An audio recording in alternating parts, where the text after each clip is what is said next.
नमस्कार। आप सुन रहे हैं सुरता साहित्य की धरोहर। आज के इस विशेष अंक में हम लेकर आए हैं एक ऐसे ज्ञानस्थल की चर्चा जो केवल पुस्तकों का संग्रह नहीं बल्कि संस्कृति, चिंतन और आत्मिक प्रकाश का जीवंत केंद्र है। हम बात कर रहे हैं उत्तर प्रदेश के शाहजहांपुर स्थित स्वामी विवेकानंद पब्लिक लाइब्रेरी की। प्रोफेसर रविंद्र प्रताप सिंह द्वारा लिखित इस आलेख में इस अद्भुत पुस्तकालय को एक ऐसे बौद्धिक तीर्थ के रूप में प्रस्तुत किया गया है जहां वेद, उपनिषद, दर्शन, विश्व साहित्य, आधुनिक विज्ञान और विविध भाषाओं की दुर्लभ पुस्तकें ज्ञान की अखंड ज्योति बनकर विद्यमान हैं। यह पुस्तकालय केवल प्रतियोगी परीक्षाओं की तैयारी का केंद्र नहीं बल्कि आत्मिक शांति, अध्ययन, संस्कृति और चिंतन की साधना का भी स्थल है, जिसकी स्थापना सुरेश कुमार खन्ना ने समाज के लिए एक अमूल्य धरोहर के रूप में की। आइए सुनते हैं इस प्रेरणादायी आलेख पर आधारित चर्चा, जहां पुस्तकालय केवल भवन नहीं बल्कि ज्ञान, संस्कार और संस्कृति का प्रकाश स्तंभ बनकर उभरता है।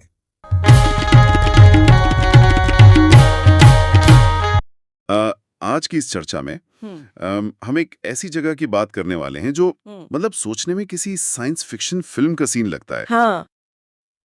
आजकल के इस डिजिटल दौर में ऐसी जगह सच में किसी अचंभे से कम नहीं है। बिल्कुल। मतलब सोचिए, एक बड़ा सा कमरा है, वहां करीब 150 लोग बैठे हैं और सबसे बड़ी बात, किसी के पास स्मार्टफोन नहीं है और कोई ईयरबड भी नहीं पहने। हाँ, कोई ईयरबड नहीं, कोई स्क्रीन नहीं, और शांति ऐसी कि अगर एक सुई भी गिरे ना तो उसकी आवाज साफ सुनाई दे। वही तो, आजकल जब हर सेकंड कोई नया नोटिफिकेशन बजता है तो ऐसी शांति मिलना बहुत मुश्किल है। हाँ, और ऐसी जगह किसी हिमालय के मठ में नहीं है, बल्कि ये बिल्कुल इसी वक्त हमारे देश के उत्तर प्रदेश के शाहजहांपुर जैसे एक मझोले शहर के बीचों बीच मौजूद है। जी, हम इसी जगह का बहुत गहराई से विश्लेषण करेंगे। बिल्कुल। हम जहाँ की बात कर रहे हैं वो है स्वामी विवेकानंदा पब्लिक लाइब्रेरी। हमारे पास आज मुख्य स्रोत के रूप में लखनऊ विश्वविद्यालय के प्रोफेसर रविंद्र प्रताप सिंह के कुछ बेहद विस्तार से लिखे गए नोट्स हैं। उन्होंने इस जगह का बहुत करीब से अध्ययन किया है। और देखिए, ये जो नोट्स है ना, ये सिर्फ किसी इमारत का वर्णन नहीं करते। ये हमें बताते हैं कि किताबें सिर्फ शब्द नहीं होती। हाँ, वो दरअसल सभ्यता के मूल्यों और हमारी संस्कृति की एक एक जीवन छवि होती हैं, जो आने वाली पीढ़ियों को दिशा देती हैं। सही कहा आपने। मतलब जब सारी दुनिया की जानकारी हमारी जेब में रखे एक छोटे से मोबाइल में आ सकती है, तो फिर किताबों से भरे एक इतने बड़े भौतिक स्थान की क्या अहमियत रह जाती है। यही हमारी आज की चर्चा का मुख्य विषय है। और ये सवाल बहुत जरूरी भी है। लोग अक्सर जानकारी और ज्ञान को एक ही समझ लेते हैं, पर ऐसा है नहीं। हाँ, जानकारी तो बहुत बिखरी हुई और तेज होती है। एग्जैक्टली। और ज्ञान को एक ठहराव चाहिए होता है। ये लाइब्रेरी उसी ठहराव की अहमियत को दर्शाती है।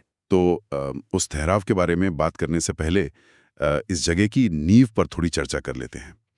ये लाइब्रेरी शाहजहांपुर में खनौत नदी के तट पर बनी है। जी, और हनुमान धाम के बिल्कुल करीब है ये। हाँ, और इसकी स्थापना 26 अगस्त 2004 को प्रख्यात राजनेता और विद्वान श्री सुरेश कुमार खन्ना जी ने की थी।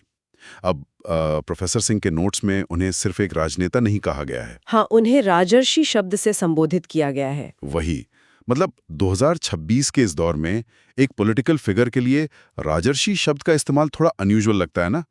इसके पीछे की क्या सोच हो सकती है? देखिए, अगर हम प्राचीन भारतीय दर्शन को समझें तो राजर्षि दो शब्दों से मिलकर बनता है, राजा और ऋषि।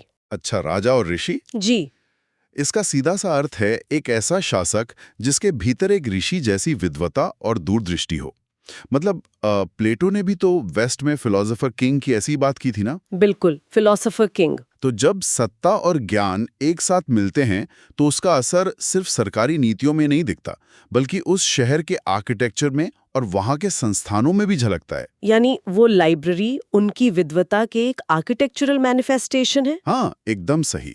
एक आम प्रशासक सिर्फ सड़कें और पुल बनाता है, पर एक राजर्षि ये जानता है कि समाज का असली निर्माण उन जगहों पर होता है जहां लोग बैठकर विचार कर सकें, एक भौतिक परिवेश दे सकें। ये बहुत ही दिलचस्प नजरिया है कि किसी शहर का जो इंफ्रास्ट्रक्चर है वो वहाँ के नेतृत्व की सोच का आईना होता है। और ये सोच इस लाइब्रेरी के अंदर कदम रखते महसूस भी होती है। जी, कैसे? मतलब जब आप कहीं बड़े कक्ष पर पार करके मुख्य वातानुकूलित वाचनालय यानी एसी रीडिंग रूम में पहुंचते हैं ना, तो वहां वरिष्ठ नागरिकों के लिए एक अलग से व्यवस्था है। पर जो चीज सबसे ज्यादा हैरान करती है वो है वहां का माहौल। वही शांति जिसकी हमने पहले बात की थी। हाँ, वही। एक ही छत के नीचे अलग अलग आयु वर्ग के लगभग 150 ज्ञानार्थी बैठे हैं और वो सिर्फ इशारों में बात कर रहे हैं। अरे वाह! ये किसी नॉइस कैंसलिंग हेडफोन को पहनने जैसा एक्सपीरियंस लगता है मुझे तो।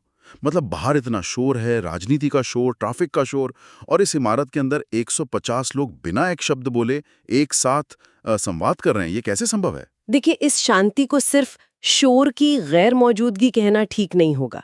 असल में ये एक एक्टिव साइलेंस है, एक सक्रिय शांति। एक्टिव साइलेंस मतलब? मतलब जब ज्ञान की प्यास सच्ची होती है ना, तो शांति ही सबसे बड़ी भाषा बन जाती है।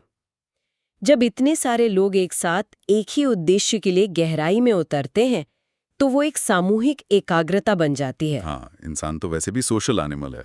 बिल्कुल। और जब कोई देखता है कि उसके आसपास के लोग बिना भटके पूरी तन्मयता से पढ़ रहे हैं, तो उसका खुद का दिमाग भी उसी फ्रीक्वेंसी पर सेट हो जाता है।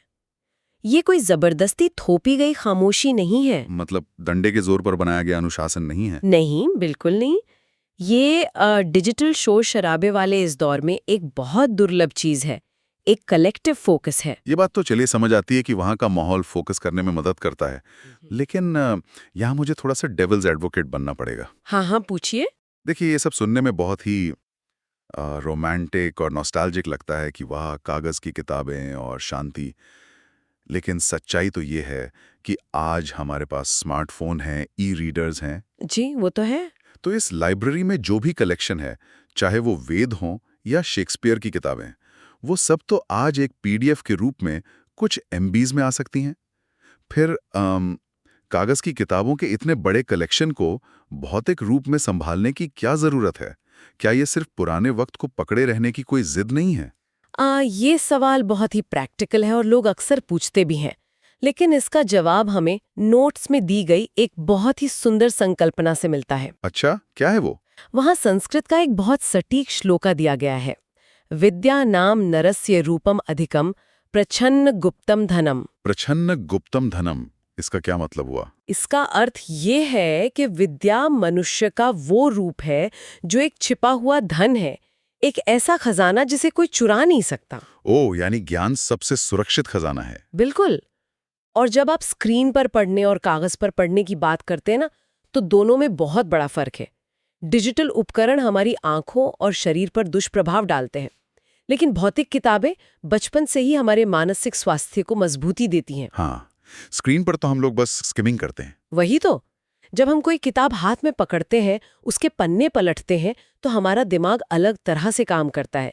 वो एक सशक्त व्यक्तित्व का निर्माण करता है। ये लाइब्रेरी सिर्फ जानकारी का गोडाउन नहीं है। तो फिर क्या है? ये एक कार्यशाला है, एक ऐसी वर्कशॉप जहां लोग विश्व नागरिक यानी ग्लोबल सिटीजन बनते हैं। विश्व नागरिक, ये शब्द इस लाइब्रेरी के कलेक्शन को देखकर एकदम ठीक बैठता है। मतलब मैंने लिस्ट देखी और मैं हैरान रह गया। हाँ, वहाँ का कलेक्शन सच में अद्भुत है। सिर्फ कुछ किताबें नहीं है वहाँ, बल्कि एक पूरा विश्व बसा है। भारतीय ग्रंथों में 4 वेद, 18 पुराण, उपनिषद, पंचतंत्र, श्रीमद् भागवत गीता और इसके साथ श्री हनुमान साहित्य, योगा और बौद्ध साहित्य भी मौजूद हैं। और सिर्फ भारतीय ही नहीं, विदेशी साहित्य का भी बहुत बड़ा भंडार है वहाँ। हाँ, वही William Shakespeare, Mikhail Sholokhov, अपटन Sinclair, मोपासां और एमिली ब्रॉन्टे जैसे दिग्गजों की किताबें वहाँ हैं। फ्रेंच, इटालियन और स्पेनिश भाषाओं का अनुदित साहित्य भी वहाँ मिलता है। इसके अलावा वहाँ पुराने सिक्के, कागजी मुद्रा, शोध प्रबंध और बच्चों के लिए बाल साहित्य भी है। बिल्कुल। मतलब इतने विशाल कलेक्शन के बीच जब कोई पढ़ने बैठता होगा तो सोचने वाली बात है कि उसका मानसिक अनुभव कैसा होता होगा। प्रोफेसर सिंह ने अपने नोट्स में इसका बहुत ही व्यक्तिगत वर्णन किया है। जी, उन्होंने वहां कितना समय बिताया था? उन्होंने वहाँ लगभग 3 घंटे बिताए, पर उनका कहना है कि उन्हें समय का पता ही नहीं चला। हाँ, ये साइकोलॉजी में इसको फ्लो स्टेट कहते हैं, जब इंसान किसी चीज में इतना डूब जाता है कि वक्त का भान ही नहीं रहता। वही, मुझे तो इस अनुभव की तुलना किसी टाइम मशीन या किसी मल्टीवर्स की यात्रा जैसी लगती है। जहां किताबें बोलती हैं, बिल्कुल। मतलब पत्र जो हैं वो पन्नों से निकलकर जैसे जीवित हो उठते हैं और विचार हवा में तैरते हैं। ये एक ऐसा अलौकिक लोक है जहां समय की कोई सीमा ही नहीं है। उन्होंने इस फ्लो स्टेट में अलग अलग लेखकों को पढ़ा। किन किन लेखकों को पढ़ा उन्होंने? जैसे शरद चंद्र को पढ़ा, जिनकी कहानियों में मानवीय संवेदनाएं और समाज के दबे कुचले वर्ग की पीड़ा नजर आती है। फिर प्रेमचंद को पढ़ा, जो किसान, मजदूर और आम जन का सबसे बड़ा दर्पण है। प्रेमचंद तो खैर जमीन से जुड़े लेखक थे ही। हाँ, और फिर रविंद्रनाथ टैगोर को पढ़ा, जहां आध्यात्मिकता और मानवता का एक वैश्विक संगम होता है। देखिए, इन सबको पढ़ना ये दर्शाता है कि साहित्य केवल मनोरंजन नहीं है, साहित्य समाज निर्माण का एक साधन है। बिल्कुल, समाज निर्माण का साधन। और लिस्ट यहाँ खत्म नहीं होती। उन्होंने सूरदास को भी पढ़ा, जहाँ कृष्ण की बाल लीलाओं का मधुर्य है। फिर कबीर, जिन्होंने सामाजिक रूढ़ियों पर सीधा प्रहार किया। और अंत में तुलसीदास जी का रामचरितमानस, जो कि एक आदर्श जीवन का मार्गदर्शन करता है। एग्जैक्टली। तो देखिए, विदेशी अनुवाद, उर्दू गज़लों से लेकर संस्कृत के श्लोकों तक, ये लाइब्रेरी ये साबित करती है कि भाषाएं भले ही अलग हों, पर मानवीय भावनाएं यूनिवर्सल होती हैं। यूनिवर्सल होती हैं, हाँ। इसी को हम विविधता में एकता कहते हैं, और यही दर्शन इस पुस्तकालय की सबसे बड़ी ताकत है। ये बहुत प्रोफाउंड बात कही आपने, विविधता में एकता। नोट्स में इस पूरे अनुभव को एक अति यथार्थवादी या सुरियलिस्टिक अनुभव कहा गया है। हाँ, सुरियलिस्टिक ही तो है, एक सपने जैसी दुनिया जहां सिर्फ विचार हैं। लेकिन जब कोई व्यक्ति ऐसे गहन स्वप्निल वो बौद्धिक संसार से बाहर निकल के वापस हकीकत में कदम रखता है, तो बाहरी दुनिया उसे कैसी प्रतीत होती होगी? ये ट्रांजिशन बहुत ही दृश्यात्मक है। नोट्स में इसका बहुत अच्छा वर्णन है। 3 घंटे के उस अलौकिक अनुभव के बाद जैसे ही लेखक बाहर आते हैं ना, तो उन्हें क्या दिखता है? उनकी दृष्टि हनुमान जी की 104 फुट ऊंची भव्य प्रतिमा के चरणों पर पड़ती है। 104 फुट ऊंची प्रतिमा, वाव। जी, और अप्रैल महीने की बिल्कुल छिलछिलाती और तेज धूप होती है। उसके बावजूद खन्नौत नदी के तट का वो वातावरण मन को बाहरी आकर्षणों से दूर खींच लेता है और एक नैसर्गिक अध्यात्म की तरफ ले जाता है। बिल्कुल, प्रकृति के साथ एक बहुत ही गहरा समन्वय महसूस होता है वहां। वैसे मुझे इस बात पर सच में आश्चर्य होता है कि शाहजहांपुर जैसे एक मझोले आकार के शहर में ऐसा विराट और विश्वस्तरीय अनुभव मिलना किसी सपने जैसा ही है। हाँ, लोग अक्सर सोचते हैं कि ऐसी चीजें सिर्फ बड़े शहरों में होती हैं। वही ना, अक्सर हम लोग ऐसी भव्यता किसी दिल्ली, मुंबई या बड़े महानगरों में खोजते हैं, पर असली खजाना तो यहाँ छिपा है। देखिए, ज्ञान और आध्यात्मिकता कभी भी किसी भूगोल या किसी बड़े शहर के मोहताज नहीं होते। ज्ञान की रोशनी कहीं भी फैल सकती है। हाँ, ये सिलसिला तो सदियों से चला आ रहा है। बिल्कुल। और इस आलेख की एक पंक्ति है जो इस पूरे परिदृश्य को चरितार्थ करती है। उन्होंने लिखा है कि पुस्तकालय मंदिर है और पुस्तकें देवता। क्या खूब लिखा है, पुस्तकालय मंदिर है और पुस्तकें देवता। जी, ये केवल एक इमारत और एक मूर्ति का संगम नहीं है, बल्कि ये बौद्धिक गहराई और आध्यात्मिक ऊंचाई का एक आदर्श संतुलन है। बौद्धिक गहराई और आध्यात्मिक ऊंचाई, एकदम सही कहा। तो अगर हम इस पूरे विश्लेषण को समेटें तो इसका मुख्य बिंदु यही निकल कर आता है कि स्वामी विवेकानंदा पब्लिक लाइब्रेरी सिर्फ एक वाचनालय नहीं है। जी नहीं, ये उस राजर्षि की मूर्ता कल्पना है जिसके बारे में हमने शुरू में बात की थी। हाँ, ये ज्ञान का वो दीप स्तंभ है जो आने वाली कई पीढ़ियों तक अपनी रोशनी फैलाता रहेगा। और ये साबित करता है कि किताबें वाकई जीवन का मार्गदर्शन करती हैं। बिल्कुल, और इसी भौतिक परिवेश की आज के इस शोर वाले दौर में सबसे ज्यादा जरूरत है। तो इस चर्चा को खत्म करने से पहले हमारे सुनने वालों के लिए एक बहुत ही गहरा और विचारोत्तेजक सवाल छोड़ते हैं। जी जरूर। हमेशा ये माना जाता है कि हम जो किताबें पढ़ते हैं ना, वही हमारा निर्माण करती हैं। लेकिन जरा सोचिए, अगर आने वाली पीढ़ियों के मार्गदर्शन के लिए आपको अपने स्वयं के जीवन और अनुभवों को किसी पुस्तकालय में एक छुपे हुए धन के रूप में सहेजना हो, तो वो एक विचार या अनुभव क्या होगा? ये वाकई सोचने वाली बात है। हाँ, और क्या पता आपके अपने ही शहर के किसी शांत कोने में ऐसा ही कोई ज्ञान का मंदिर हो जो इस वक्त आपका इंतजार कर रहा हो। चलिए, इसी विचार के साथ आज की इस चर्चा को यहीं विराम देते हैं। आप सुन रहे थे सुरता साहित्य की धरोहर में स्वामी विवेकानंद पब्लिक लाइब्रेरी पर आधारित एक विशेष चर्चा। किसी भी समाज की सबसे बड़ी पूंजी उसके पुस्तकालय होते हैं, क्योंकि वहीं से विचार जन्म लेते हैं, संस्कृति संरक्षित होती है और नई पीढ़ियों को दिशा मिलती है। शाहजहांपुर की यह लाइब्रेरी केवल पुस्तकों का भंडार नहीं, बल्कि ज्ञान, अनुशासन और आत्मिक ऊर्जा का एक जीवंत प्रतीक है। प्रोफेसर रविंद्र प्रताप सिंह के आलेख ने हमें यह एहसास कराया कि जब समाज में पुस्तकालय जीवित रहते हैं, तब सभ्यता की रोशनी भी जीवित रहती है। इसी आशा और विश्वास के साथ कि साहित्य, अध्ययन और संस्कृति की यह ज्योति निरंतर प्रज्वलित रहे, हम आपसे विदा लेते हैं। सुनते रहिए सुरता साहित्य की धरोहर।